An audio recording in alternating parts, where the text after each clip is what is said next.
Hi, I'm Katie Marlowe, and today I'm going to be reading The Littlest Christmas Tree by Janie Jason. Once upon a time, in a field of young Christmas tree seedlings, there stood a tiny tree, smaller than all of the other seedlings. The little tree stood attentively in her row, planted in the soft, sandy soil among the other little trees.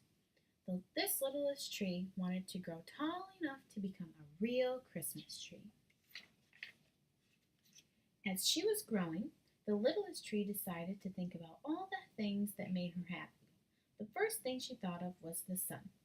I love the sunshine, so warm on my green branches, she said to herself. I can feel it helping me grow tall all summer long. The littlest tree tipped her head and thought some more. And the sky, I love that too. I watch it each day as it changes. Some days all cloudy and gray, and some days so clear and blue. Then she felt a gentle breeze begin to rustle through her tiny green needles. The wind! I can't forget the wind. When I hear the wind coming, I listen very carefully and scrunch myself down as low as I can to let it blow through me. I can feel it all the way from my most top branch to my very lowest branches. The littlest tree thought and thought about the many wonderful things in her world. Of course, there's the rain. How delicious it feels on my needles, so soft and warm, smelling sweetly of grass and earth. I know I'm lucky to have the rain, and the sun, and the sky, and the wind. They care for me and help me grow tall, but I do wish I could grow faster. And the littlest tree waited and dreamed about becoming a Christmas tree.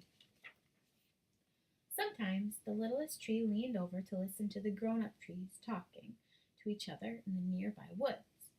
She learned that when she grew taller, trimmers would come with their clippers to carefully shape her tree form. I won't be afraid when the trimmers come, she told herself. I know that I will be shaped to become a beautiful Christmas tree with my very tip top reaching high towards the heavens. Christmas trees must be a lot like people, thought the littlest tree.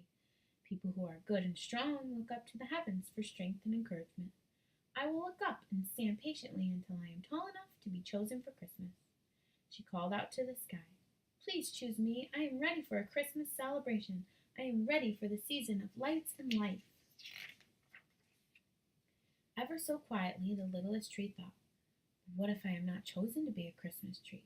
There must be lots of things I can become when I am tall. She decided to think about some of the many possibilities for her life. Maybe I could be a shelter for animals to hide in my fluffy branches. Perhaps a rabbit or a squirrel would stop by for an overnight stay. Or I could be planted near a family's house, and little birds will nest in my soft needles.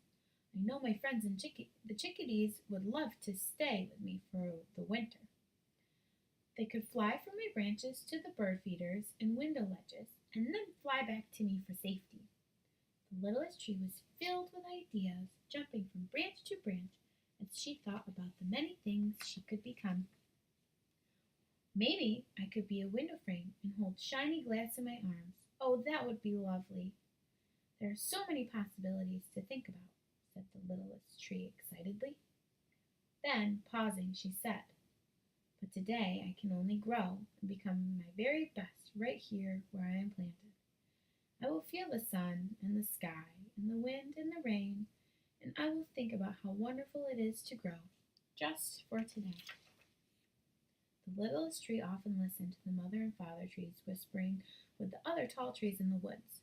They told stories of their ancestors, the giant old trees, so tall and majestic that even the strongest of men looked up at them with wonder.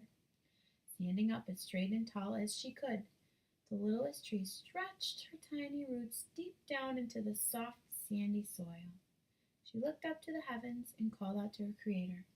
Invite the birds and the animals and all the people to come and walk between our rows of seedlings. Let them see the beauty of the sky and the trees. Let them feel the magic of the sun and the wind and the rain, and let them know the wonder of the forest. At last, the littlest tree understood.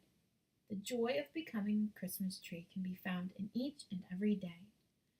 Standing patiently in her row of seedling trees, The littlest tree looked up into the dark, starry night and whispered, "Thank you, dear Creator, for life.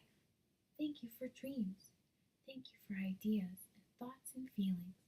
Most of all, thank you for choosing me to grow just for today, to know the wonder of your world